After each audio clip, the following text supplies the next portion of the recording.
성실한 자는 구원을 받으리라는 제목으로 말씀의 은혜를 나누도록 하겠습니다.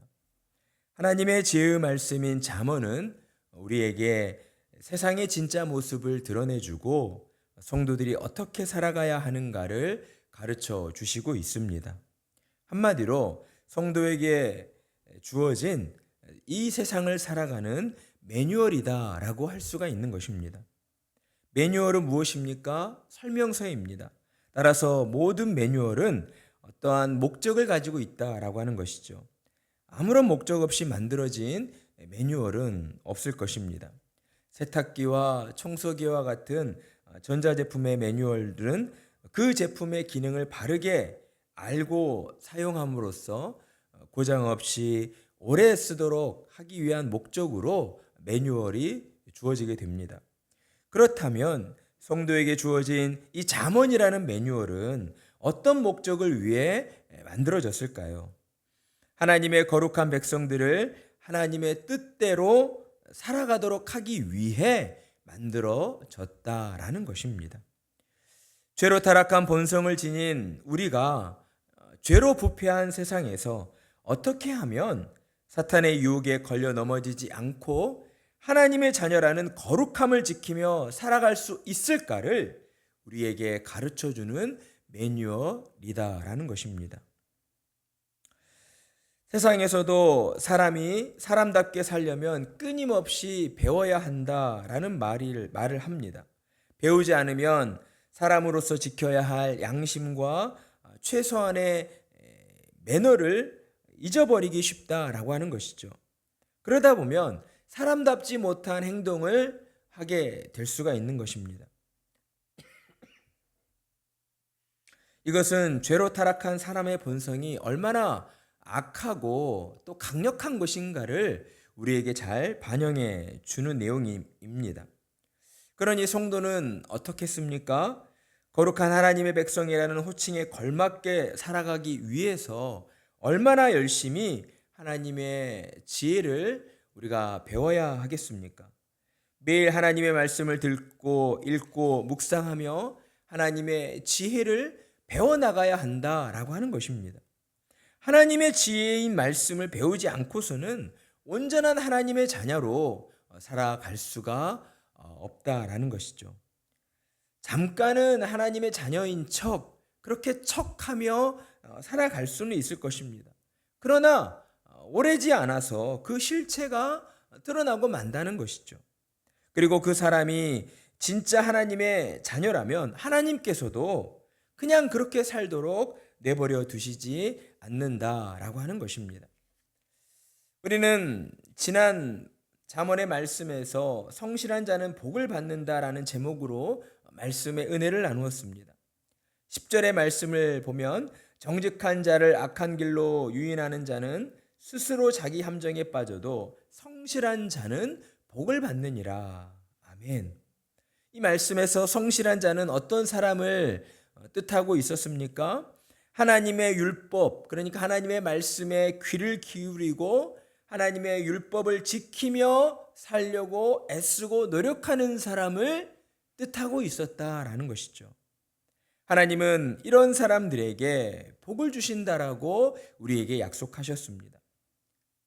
사랑하는 성도 여러분, 여러분은 하나님이 주신다 약속하신 복을 사모하고 있습니까?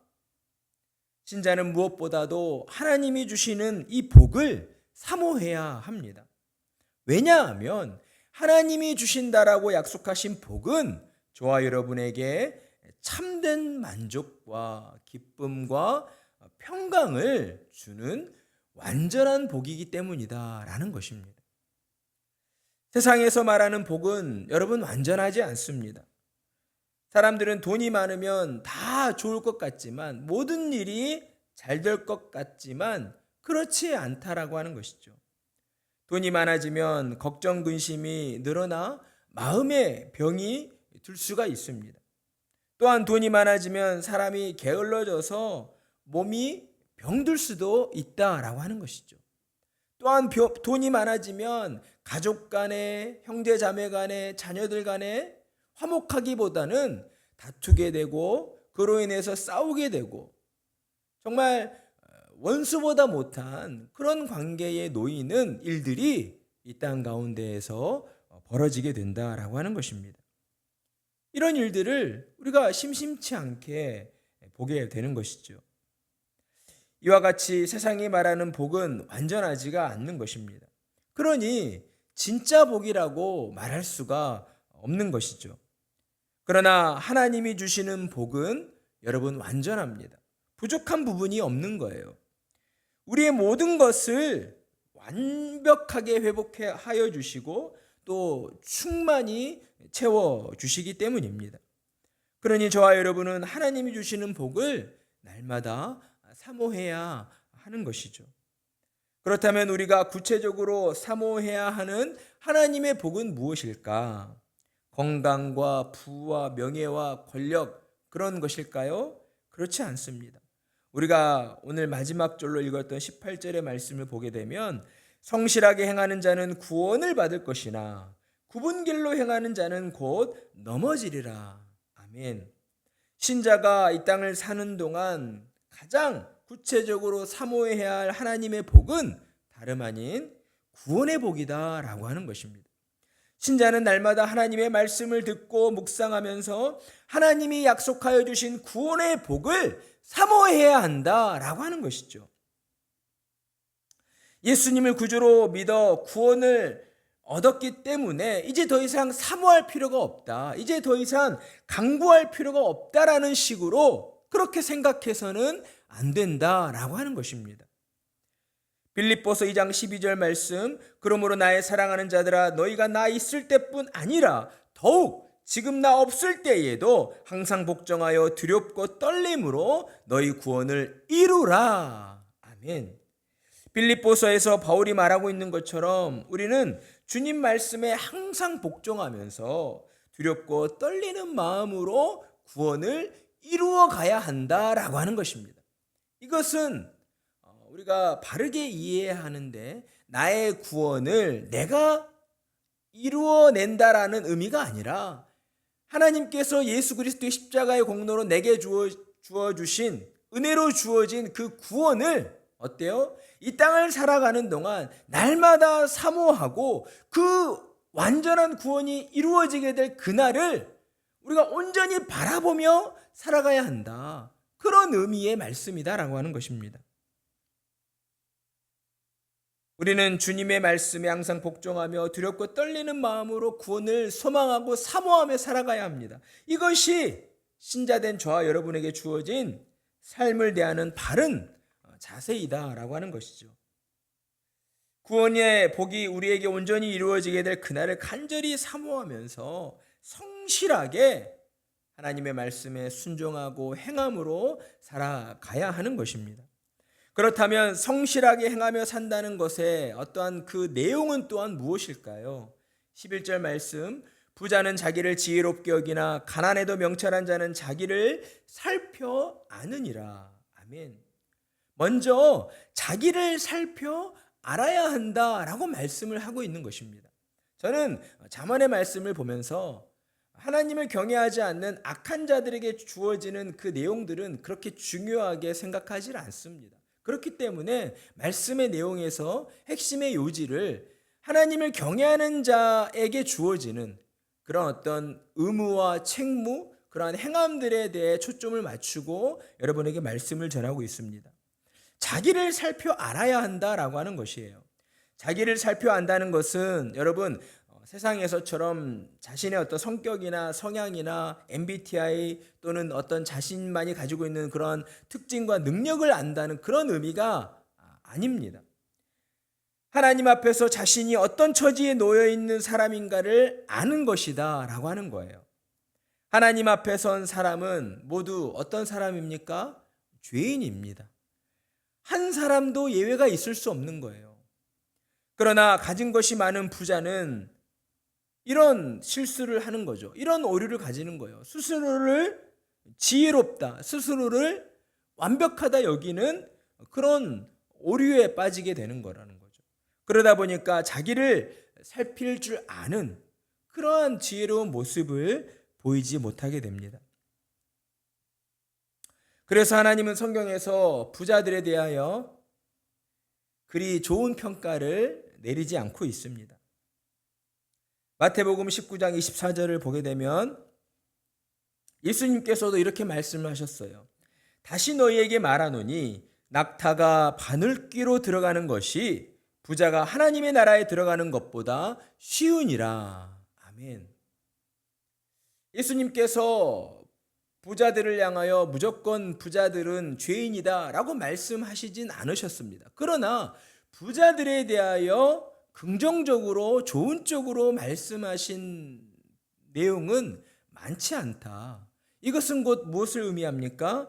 이 땅에서 부자가 되는 것이 곧 하나님 나라에 들어가기에 더 어렵고 또 하나님의 뜻에 부합하지 않을 경우들이 더 많다는 것을 우리에게 교훈하고 있다는 것이죠. 따라서 하나님 앞에서 성실하게 행하는 신자는 무엇보다도 하나님 앞에서 자신이 죄인임을 깨닫고 하나님의 은혜 없이는 살 수 없음을 고백하는 겸손한 신자여야 한다라고 하는 것입니다. 이렇듯 자신의 처지를 깨달은 신자는 다음으로 어떠한 행동을 취하게 됩니까? 하나님 앞에 나아가 자신의 죄를 자복하게 되는 것이죠. 13절의 말씀, 자기의 죄를 숨기는 자는 형통하지 못하나 죄를 자복하고 버리는 자는 불쌍히 여김을 받으리라. 아멘. 이는 하나님 앞에서 자신이 죄인임을 깨달은 신자에게 나타나는 어떤 일종의 패턴과도 같은 행동이다 라고 할 수가 있어요. 그냥 자연스럽게 나오게 되는 행동인 거예요. 내 자신의 처지를 아는 사람, 내가 하나님 앞에서 진정 죄인임을 깨달은 사람은요, 하나님 앞에 나아가 자신의 그 죄를 고백하고 하나님 앞에 은혜를 구하게 되어 있다라고 하는 것이죠. 이것을 성경에서는 거듭남 또는 회심이라고 표현을 합니다. 예수님을 밤중에 찾아온 바리새인 또 대제사장 중에 한 명이었던 그 사람에게 거듭나지 아니하고서는 하나님 나라를 볼 자가 없느니라라고 말씀하셨죠. 이 거듭남이 그토록 중요하다라고 하는 것입니다. 거듭났다는 것은, 회심했다는 것은 진정 내가 하나님 앞에서 죄인임을 깨닫게 되었고 그로 말미암아 하나님 앞에 나아가 자신의 죄들을 회개하였다라는 그런 의미이다라고 하는 것입니다. 그냥 말로만, 입술로만 죄인입니다, 예수님을 믿습니다, 이것이 아니라는 거예요. 거듭나야 하는 거예요. 그의 심령이 거듭나야 하는 겁니다. 하나님께서 죽어있던 심령에 생명을 불어넣어 주심으로써 그의 영혼이 새로운 생명으로, 거듭난 생명으로 새롭게 살아나는 것이다 라고 하는 것이죠. 그런데 이 13절의 말씀에서 정말 중요한 점은 자기의 죄를 자복하는 이 행위가 일회성이 되어서는 안 된다라고 하는 점에 있습니다. 신자들이 때로 실수하는 부분이 무엇입니까? 하나님의 은혜로 나는 구원을 받았으니까 이제 더 이상 회개할 필요가 없다, 나는 더 이상 죄인이 아니다라고 하는 그러한 어떤 실수와 오류에 빠질 수가 있다라고 하는 것이죠. 예수를 믿어서 구원 얻었으니 이제 더 이상 회개할 것이 없어, 나는 그저 이 땅에서 하나님께 주시는 복을 받아 누리며 살기만 하면 돼 라고 그런 말을 한다는 거예요. 여러분, 그러면 여기가 천국이겠죠. 주님께서 천국을 우리에게 약속하실 필요가 없으셨겠죠. 이러한 오류에 빠진 대표적인 이단이 있습니다. 바로 구원파입니다. 구원파 이단이 바로 이런 오류에 빠져 있어요. 그들은 이렇게 주장을 해요. 예수님께서 우리의 모든 죄를 대신 지시고 십자가에서 죽으셨으므로 우리의 모든 죄를 용서해 주시지 않았느냐, 우리의 모든 죄를 사해 주셨다라고 성경에 기록되어 있지 않느냐, 그렇기 때문에 우리는 더 이상 회개할 필요가 없다, 회개할 것이 없다라고 그렇게 주장을 하고 있습니다. 그러나 그들의 주장은 성경을 정말 편협하게 해석하는, 그리고 성경을 왜곡하는 그러한 잘못된 주장이다라고 하는 것이죠. 예수님께서는 십자가에 붙잡혀 십자가에 못 박히시기 전 마지막 유월절 만찬에서 제자들의 발을 씻겨주시면서 다음과 같은 말씀을 하셨습니다. 요한복음 13장 10절을 보면 예수께서 이르시되 이미 목욕한 자는 발 밖에 씻을 필요가 없느니라. 온몸이 깨끗하니라. 너희가 깨끗하나 다는 아니니라 하시니 라고 말씀하셨습니다. 그러니까 그리스도의 십자가의 공로로 저와 여러분이 구원의 은총을 입은 것은 분명하지만 어때요? 완전히 의로운 사람이 된 것은 아니다라고 하는 것이죠. 우리 안에는 여전히 부패한 본성이 남아 있다라고 하는 것입니다. 그래서 주님께서도 너희가 발밖에 씻을 필요가 없다라고 이 땅을 사는 동안 너희가 이 땅을 밟고 다니면서 지은 죄에 대하여는 하나님 앞에 나와 회개함으로 너희의 그 더러운 죄들을 씻어내야 한다라고 우리에게 말씀을 하셨다라고 하는 것입니다. 그러니 저와 여러분이 이 땅을 살아가는 동안 날마다 하나님 앞에 나아가 자복하고 회개하기를 힘써야 하는 것입니다.